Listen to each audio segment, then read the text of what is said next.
Buenas noches, señoras y señores. Una de las características de nuestro tiempo es la del triunfo de la mentira. En el nombre de la libertad se imponen restricciones a los movimientos, al pensamiento, a la expresión. En el nombre de la justicia se utilizan diferentes varas de medir según de quién se trate. En el nombre de la reconciliación se resucitan viejas querellas y se reabren heridas seculares que ya estaban cicatrizadas. No resulta fácil distinguir la verdad de la mentira. Hoy les vamos a hablar de algunas de las principales mentiras sobre las que asientan su poder nuestros tiranos. Y en la sección Desde Fuera nos traen un titular, Varoufakis, que nos dice que Soros telefoneó a Tsipras en 2015 y exigió su despido. Recordemos que Varoufakis era ministro de Economía de la Grecia que se echó en brazos de aquel Podemos que era Syriza. Varoufakis detalló en una entrevista con la empresa privada Sky TV que George Soros telefoneó a Alexis Tsipras en julio de 2015 y exigió su despido. Según cuenta Varoufakis, el especulador multimillonario ha llegado a tener tanto poder que puede derribar ministros y manipular gobiernos a su antojo. Y no miro a nadie, Pedro. Y eso que Varoufakis nunca ha hablado mal de Soros. Al contrario, le ha excusado en numerosas ocasiones y sostenido que muchas de sus iniciativas son loables. Pues ahí lo tienen, una prueba más, por si hacía falta, de quién es Soros y cuál es el poder que acumula. Y hablando de poderosos, estos nos han impuesto una férrea censura para ocultar determinadas informaciones. Con los medios abundantemente regados con dinero público, casi nada se les escapa. Y cuando esto sucede, entran en danza las llamadas leyes de odio, que se caracterizan básicamente por reprimir a sus propios ciudadanos. El objetivo, destruir la identidad europea, destruir nuestra identidad. En toda Europa proliferan las llamadas no-go zones, barrios en el interior de muchas de las principales ciudades europeas o suburbios de sus afueras, vedados a los naturales del país tras haber sido masivamente pobladas por inmigrantes de origen norteafricano o del Próximo Oriente. En ellas, la ley islámica, la Sharia, ha sustituido al Estado de Derecho. Ni se aplican las leyes ni los jueces tienen jurisdicción de facto. Ni siquiera la policía se atreve a hacer acto de presencia en esas zonas. Estas zonas prohibidas nacen como consecuencia del multiculturalismo, que sostiene que diferentes culturas, ignorando su incompatibilidad, pueden compartir un mismo espacio geográfico, cada una con sus propias normas. El resultado es la quiebra del Estado de Derecho en amplias extensiones de los países europeos occidentales. Durante largos años, los medios informativos han venido proyectando una versión edulcorada de la inmigración, de acuerdo a la cual los recién llegados venían a solucionar el abismo demográfico en que había caído el viejo continente. Los inmigrantes, argumentaba, venían a pagarnos las pensiones. La realidad pronto les desmintió. La inmigración generaba más problemas de los que resolvía, y los europeos comenzaron a desviar su voto hacia las fuerzas políticas que denunciaban esta realidad. El fuerte surgimiento de partidos identitarios obligó a muchos líderes políticos a admitir la realidad. En el caso alemán, la canciller Angela Merkel, que hasta entonces había negado la existencia de dicha problemática, reconoció en 2018 que existían áreas prohibidas en las ciudades alemanas y que la situación había llegado a ser insostenible. Sin duda, la razón era el ascenso de Alternativa por Alemania. Por entonces, el primer ministro danés Lars Rasmussen admitía públicamente que estaban haciendo una sociedad paralela musulmana en toda Europa y alertaba al respecto. En el Reino Unido, mientras tanto, una gran parte de muchas de las principales ciudades del país quedaban en manos de los inmigrantes musulmanes. En Birmingham y en Blackburn, la población inmigrante controla el 70% de la ciudad. El deterioro de la convivencia en el conjunto del país resulta muy visible y sigue siéndolo, lo que no fue un argumento menor entre los que condujeron a la salida de Gran Bretaña de la Unión Europea. Pero si en algún país esta cuestión ha sido más grave, sin duda estamos hablando de Francia. Nuestros vecinos padecen unas 800 no-go zones, de las que una buena parte están ya muy consolidadas como sociedades islámicas independientes que rechazan su pertenencia a Francia y cuya naturaleza es fundamentalista radical. El derecho civil francés es absolutamente desconocido en esas zonas. El número de barrios en manos de los inmigrantes es de unos 1.500 y abarca a unos 6 millones de personas. El deterioro es tan pronunciado que no han faltado responsables políticos en los últimos años que, despreciando la corrección política con el coste que ello representa, han optado por denunciar la situación. Así, el exministro del Interior y antiguo alcalde de Lyon, Gérard Collomb, admitió en 2018 que, en 5 años, la situación en Francia sería insostenible. En las ciudades francesas, los enfrentamientos enfrentamientos entre inmigrantes por el control de los barrios son abiertos e incluyen el uso habitual de armas de fuego, cohetes y explosivos. Los pocos franceses que aún habitan esos barrios no pueden contar con el auxilio de la policía, que se mantiene al margen desde hace años. Las fuerzas del orden no solo son insuficientes numéricamente, sino que sus vehículos y armamento no pueden compararse con los de las mafias e inmigrantes. Hoy son muchas las poblaciones francesas en las que la llamada del muecín a la oración hace lustros que ha sustituido al tañido de las campanas. Tal estado de cosas se extiende por muchas regiones de Europa. En Alemania o en Suecia la situación no es mejor que en el Reino Unido o en Francia. Con todo, aún restan unos pocos países occidentales en los que la situación no ha llegado a esos extremos y en los que se está aún a tiempo de evitar tales excesos. Y tenemos con nosotros hoy en Carne Mortal a don Javier Villamor. Muy buenas, encantado. Bueno, es un placer tenerle siempre y mejor cuando le tenemos en el estudio, además, después de sus vacaciones y del resto del tiempo en el que ha estado en otro sitio que no era de vacaciones, que la gente se puede creer otra cosa. No, ha estado usted trabajando a distancia, como tantos españoles, por otro lado. Así es. Bueno, lo primero que hay que decir de este asunto que estamos viendo hoy de las no-go zones, es decir, de las zonas en las que no puede entrar nadie, que no viva en ellas, que no sea islamista, etcétera, que no profese la religión musulmana por lo menos, es que es una realidad, es que esto existe. Es una cuestión de perogrullo, pero que los políticos europeos han estado evitando hasta hace muy poco y hay algunos que lo siguen negando. Esto es una realidad en toda Europa. Si tomamos en cuenta las políticas inmigratorias que ha tenido Europa en los últimos 50, 60 años, yo creo que se tenía que saber. O sea, nadie podía evitar las consecuencias de esta inmigración masiva. Tenemos la inmigración, digamos, el modelo francés años 60, que es de absorción, es decir, cualquier persona que llegaba a Europa, en este caso Francia, era absorbido como un nuevo francés, con lo que eso significaba, en tanto las costumbres, en forma de pensar, etcétera, etcétera. Es decir, era occidentalizado. Ahora es el nuevo modelo de la integración, que como bien contabais en el vídeo, es poner a una persona completamente diferente, de forma de pensar, cultura, religión, dejarla que conviva, siguiendo como ella era originalmente, en una sociedad completamente diferente.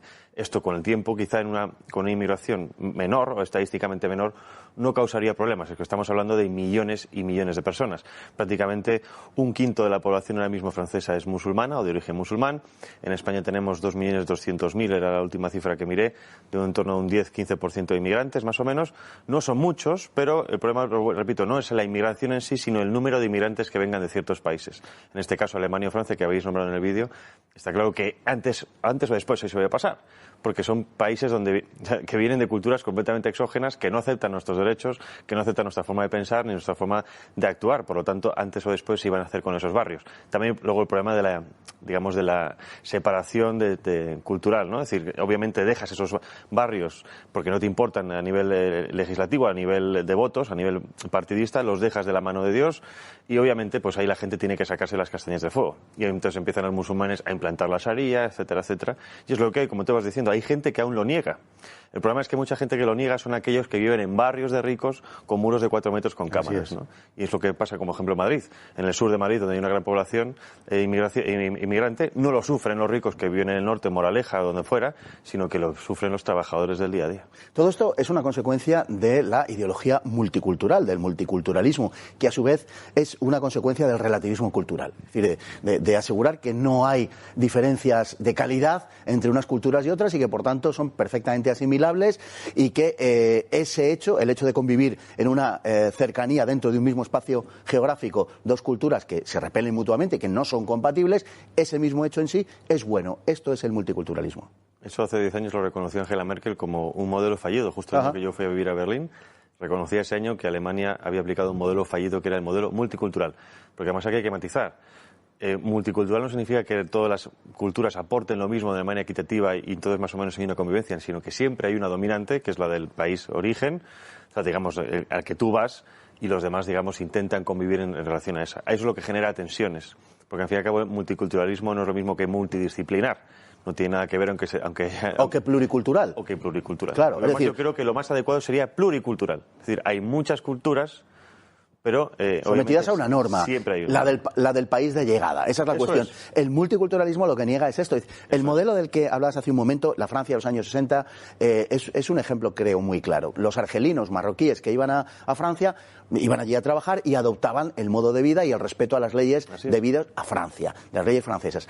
El multiculturalismo lo que dice es que ellos pueden vivir a su modo y manera con sus leyes, con sus costumbres, que aunque choquen con la ley francesa no tienen por qué cumplir, ¿no? En la ley francesa francesa, quiero decir, sino que están sujetos a su propia ley. Es decir, es una exportación de sus propias sociedades. Y si chocan, se pasa por encima. Es decir, el problema de esto es que, como dice el mismo Pablo, es un modelo. Es decir, alguien ha estado detrás pensándolo, diseñándolo, promoviéndolo e implantándolo. ¿Quiénes son el responsable? Y aquí siempre digo lo mismo. Muchas veces achacamos todo el problema al inmigrante que viene y se favorece de esas leyes. Algo de culpa tendrá. Aquí el problema son los políticos, claro, que han instigado todo eso. Que primero nos lo vendieron como mano de obra necesaria. Acordémonos de Aznar con el tema del boom inmobiliario. Luego nos vendieron a vender las pensiones.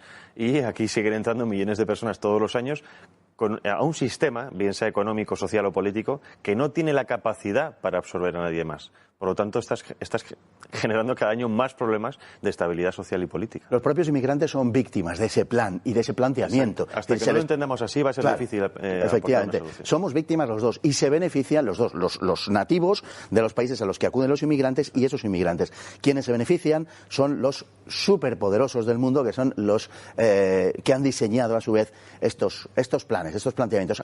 Han convertido ciudades enteras en su coto privado. Recordemos el caso de Rochdale en Gran Bretaña, un auténtico escándalo del que tendremos ocasión de hablar más adelante, en donde bandas de adultos pakistaníes se dedicaban sistemáticamente a la violación de menores, en general de menores blancas de clase trabajadora. Nadie hizo absolutamente nada ante la luz de denuncias, ni la policía, ni los medios, ni la justicia, por cuestiones de corrección política. Es el gran escándalo de los últimos años. Eso además fue durante años lo mismo que pasó también en Colonia, en Alemania, la famosa Navidad en la que asaltaron hubo 1000 asaltos sexuales y algunas cuantas violaciones, o a menos que sepamos, pero que además el problema, como tú estabas diciendo, es que existe el temor de las autoridades no para aplicar justicia, porque la justicia sería que todo el peso de la ley cayera sobre esos hijos de su madre, sino simplemente para evitar que hubiera un auge de racismo, porque se ocultó en Gran Bretaña y se ocultó en Francia, en Alemania, precisamente además luego se filtró a la prensa, que la orden ministerial era: no hablemos de esto, no vaya a ser que esto aumente el racismo. Es decir, lo que traducción es, nos están dando igual nuestras mujeres, nuestros ciudadanos, la seguridad de nuestros ciudadanos, lo que importa es que esto no se nos vaya de las manos. Porque al fin y al cabo están reconociendo que hay un problema implícito en la seguridad que genera ese tipo de inmigración. Recordemos lo que hizo nuestro ministro de Interior, Marlaska, justo en relativo a la celebración del Ramadán durante la pandemia. Se les permitió, además dijo que se les permitió precisamente que se reunieran, mientras que a los cristianos no se nos permitía, porque no querían evitar conflictos sociales. Es decir, ya mismo están reconociendo que a una gran cantidad de esa población genera unos riesgos que nosotros como cristianos no lo somos. Entonces quizá nos tendríamos que empezar a plantear, y aquí dejo la pregunta, ¿nos tenemos que comportar como los musulmanes a la hora de defender nuestros derechos religiosos para que nos vean como algo más peligrosos, o de ser tan buenos que somos tontos y nos tratan como tontos, ¿no? Yo creo que ahí, cuando una población es capaz de defenderse con uñas y dientes de lo que son, es cuando quizá el otro le empieza a respetar, que es lo que está pasando un poco con los musulmanes. Es increíble que nos han vendido toda esta historia como un proceso a través del cual nos iban a asegurar nuestras pensiones. Aunque eso hubiera sido verdad, que ya estamos viendo que eso no funciona así en absoluto, pero aunque eso hubiera sido verdad, hubiera contenido una enorme dosis de hipocresía, porque en realidad les estaríamos aceptando simplemente porque nos son útiles a nosotros. Es increíble que ese discurso haya podido asentarse, pero es así y se sigue repitiendo. Hay un informe, que fue hace 2 años, el coste neto de la inmigración del Grupo de Estudios Estratégicos. Y además que salía, el saldo era negativo. Es decir, es cierto que la inmigración que viene, que produce y beneficia al país, pero el gasto que está suponiendo ahora mismo la inmigración ilegal, masiva o legal como fuera, para el Estado, es decir, para los contribuyentes, supera por mucho lo que ellos aportan al Estado. Perdón, en Suecia están ahora mismo pidiendo que lleguen emigrantes cualificados para pagar los gastos sociales de esa emigración desbocada. Exacto. Es que el problema es que ¿quién ha pedido aquí la mayoría del sueldo mínimo universal Los inmigrantes, las colas para empadronarse. O sea, son gente que se les importa como un producto, pero que no se les atiende. Yo durante un tiempo estuve trabajando en integración de inmigrantes y hay gente que realmente no va a aportar nada a la sociedad porque no son cualificados. Estamos hablando que sacas a un hombre, con perdón de Dios, de un poblado de unas cabras, en mitad del monte, en donde fuera, y lo importas aquí a una ciudad tecnológicamente avanzada donde hay coches eléctricos y es como viajar al futuro. Y entonces están completamente perdidos. Esas personas, por mucho que tú le inviertas en ellos, no van a poder incorporarse al mercado laboral en España.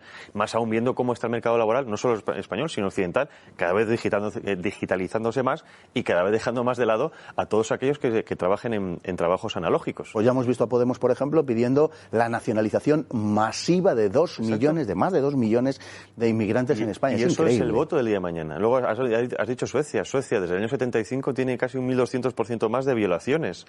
Hay casi atentados diarios con bombas o pistolas en Suecia y no lo vemos en nuestros telediarios. Esos son atentados terroristas por parte de la población inmigrante. O sea, esto no es un sueco que se le haya ido la pinza porque ya no tenga sol. Una parte de la población Una parte de la población inmigrante. Obviamente, para que no se me entienda mal. Pero es que estas son las consecuencias de todo esto. Lo mismo que pasa con la inmigración turca en Alemania, lo mismo que pasa con la inmigración musulmana en el Reino Unido. Hay lugares en el Reino Unido, ciudades, donde el 70-80% son musulmanes y no saques una cruz cristiana. Bueno, están digamos que llegando imágenes a través, no lógicamente de los medios oficiales, de lo que está pasando en Francia. Y en Francia en este momento, no ya en la Banlieue de París, sino en el mismo centro de París, dentro de lo que es la metrópolis de París, está habiendo diariamente enfrentamientos extraordinariamente violentos entre diversas bandas de inmigrantes. Esa es la realidad. Calificar eso de xenofobia, de racismo, no sé qué, es una estupidez porque representa negar la realidad. Hay barrios parisinos en los que incluso ya han detenido gente por canibalismo. Es decir, estamos llegando a ese tipo de conflictos sociales. Y vuelvo a repetir lo que además hace falta repetirlo porque estamos donde estamos. El problema no es el color de la piel, ni dónde vengas. El problema es tu comportamiento cuando vas a un país y te juntas... Tu voluntad de integrar. Y con tu voluntad de integrar, y sobre todo cuando te juntas con millones de personas de tu misma índole que no te fuerzan a ti a integrarte, sino tú intentas forzar al otro a que se integre a ti mismo. Ese es el problema. Es un problema de sistema, no es un problema que haya que echar la culpa sobre una parte de la población u otra, es un problema de sistema, es que se ha diseñado para hacerlo así, se ha diseñado para que sea así. La consecuencia es que sociológicamente funciona así. Eso es. Don Javier, muchísimas gracias y tendremos ocasión de hablar de esta cuestión de Rochdale a la que hemos aludido antes porque es un ejemplo paradigmático de en lo que ha consistido todo este proceso del que estamos hablando. Muchísimas gracias. Sí, señor, a vosotros. Y nosotros nos vamos ahora a nuestra sección simpaticísima siempre de la hemeroteca.